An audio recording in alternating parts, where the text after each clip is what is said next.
এটা ছোলা কি সিদ্ধ করছেন? হ্যাঁ, আপনি খুব সিম্পল দেখেন, এই সিদ্ধ ছোলা, এই উন্মুক্ত ড্রেন, ময়লা পানি যাচ্ছে, সাইডেজের লাইন, এখানে ছোলা রেখে দিয়েছেন। এখানে যে মশা মাছি বসতেছে ওটা আবার এখানে এসে বসতেছে। ইফতারের ভিতরে তেলাপোকা চলাচল করতেছে। খবরের কাগজ কেন? হ্যাঁ, এই মাত্র হোক আর যে মাত্র হোক, আপনি এখানে খবরের কাগজ কেন ব্যবহার করলেন? হ্যাঁ, এই যে নিচে খবরের কাগজ ব্যবহার করেছেন, কে দিয়েছে আপনাকে নির্দেশনা? বলেন দেখি, একটু সাইড দেন, ভিতরে যাবো। খবরের কাগজ সরান, খবরের কাগজগুলো সরান। এটা ছোলা কি সিদ্ধ করছেন? হ্যাঁ, আপনি খুব সিম্পল দেখেন, এই সিদ্ধ ছোলা, এই উন্মুক্ত ড্রেন, ময়লা পানি যাচ্ছে, সাইডেজের লাইন, এখানে ছোলা রেখে দিয়েছেন। এখানে যে মশা মাছি বসতেছে ওটা আবার এখানে এসে বসতেছে। খুবই নোংরা পরিবেশ। সি, এই যে মাংস এখানে, সরেন, সাইড অন। কেন এই এটার উপরে একটা কভার দিয়ে দেওয়া যেত না? ড্রেনটার উপরে একটা পাইপ সিস্টেম করা যেত না? দুর্গন্ধ, তেলাপোকা সব নাও, সম্পূর্ণ তেলাপোকা। আর খাবারগুলো বের করতে বলতে হবে। এই খাবারগুলো বের করেন এখান থেকে। ইফতারের ভিতরে তেলাপোকা চলাচল করতেছে। এই খামির দিয়ে কি তৈরি হয় এখানে? এটা কোনো সুস্থ মানুষ রাখতে পারে এইভাবে খামির? এই যে দেখেন, এই যে এইগুলো নিয়ে নেন, পুরাতন।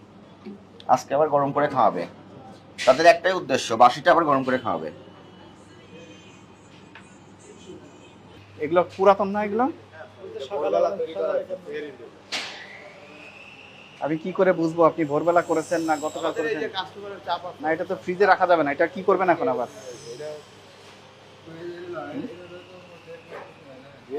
এগুলো কি? এটা এগুলা বোরারে, এগুলা দৈনিকেরটা দৈনিকই শেষ হয়ে যায়। না, লেভেল দিতে হবে, লেভেল দিতে হবে। হ্যাঁ, লেভেল দিতে হবে। আপনার কিচেন এত নোংরা কেন?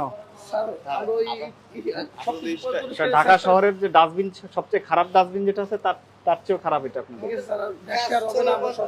কিন্তু এই ডাস্টবিন খাওয়ালে মানুষকে এটা খাওয়ালেন, এগুলো পরিষ্কার মনে হলো আপনার? ভিতরে উন্মুক্ত ড্রেনেজ, পাশে ছোলা ভাজতেছেন, খাবার তৈরি করতেছেন, খাবার প্রসেস করতেছেন, এবং বাসি খাবার ওই কর্নারে জমা রেখে দিয়েছেন। ওইগুলো সব বের করে নিয়ে আসতে বলেন।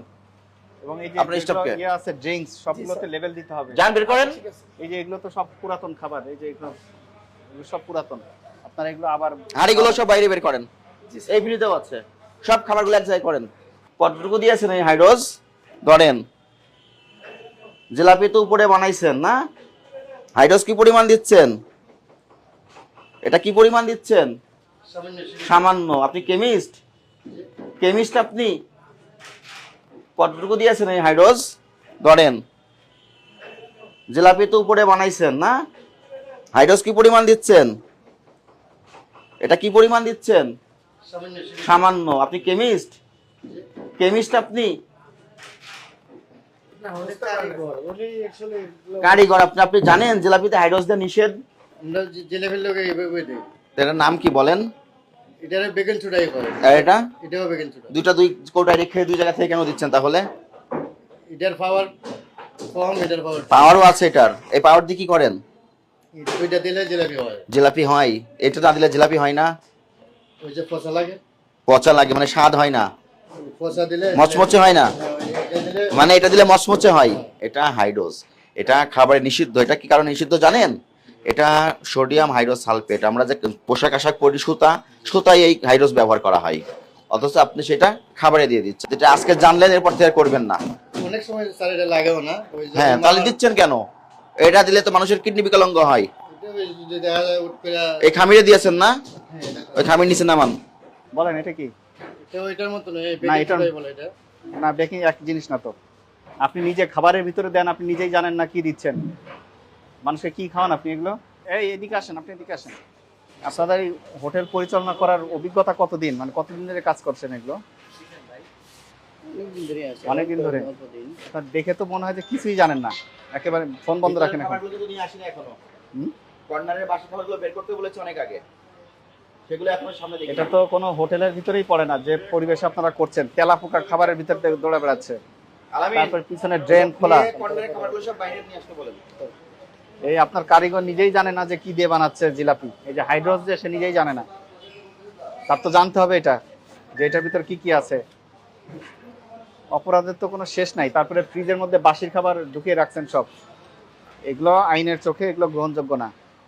একটা কি আরেকটা দিয়ে ঢাকা যাবে না তো অপরাধ। একটা ঠিক আছে? যেতে আরেকটা ঢাকা আর যাবে না, আপনার যে যেহেতু এই যে জিলাপির ভিতরে এগুলো দেওয়া যাবে না, এই যে হাইড্রোস, উনি এটা বলছে যে বেকিং সোডা, এটা কি উনি নিজেই জানেন না, এটা তো হাইড্রোস। এগুলো তো দেওয়া নিষিদ্ধ। মানুষের কিডনির সমস্যা হয়, পাকস্থলী নষ্ট হয়ে যায়, এগুলো দেওয়া একেবারে টোটালি নিষেধ এখন। ঠিক আছে? আর আপনাদের রান্নাঘরের যে ড্রেনেজ সিস্টেম, একটা জিনিস কি এটা একবার উন্মুক্ত। ওখান থেকে মলমূত্র ভেসে যাচ্ছে, সেখানে পাশে খাবার তৈরি হচ্ছে। কাজ লাইভ তেলাপোকা উন্মুক্ত খাবারের উপর ঘুরে বেড়াচ্ছিল। সবকিছু ওই যে ক্যামেরা রেকর্ড করা হচ্ছে। রোজার মাসে কি ব্যাখ্যা দিবেন? স্বাস্থ্যসম্মত খাবার খাবে আর আপনারা এগুলো করছেন। নিরাপদ খাদ্য আইন আছে, ওটা পড়ে দেখবেন কিভাবে একটা হোটেল পরিচালনা করতে হয়, সব নির্দেশনা দেওয়া আছে। তার ধারের কাছেও আপনারা নাই। আর যদি ঠিকভাবে চলেন, আমাদেরকে অঙ্গীকার করতে হবে যে আমরা কারেকশন করব আর ভবিষ্যতে করবো না। ঠিকভাবে চলবো, যেহেতু আপনারা আসছেন এই জন্য আপনি দিচ্ছে, আমি আরো ভালো হওয়ার জন্য আরো ভালো চেষ্টা করবো। আপনার প্রতিষ্ঠান তদারকি করে যতগুলো অনিয়ম পাওয়া গেছে, ভোক্তা অধিকার আইন অনুযায়ী আপনার 2 বছরের জেল, 2 লক্ষ টাকার অধিক জরিমানা হতে পারে। আজকে আপনাকে সুযোগ দিয়ে 20,000 টাকা জরিমানা করা হলো। ঠিক আছে?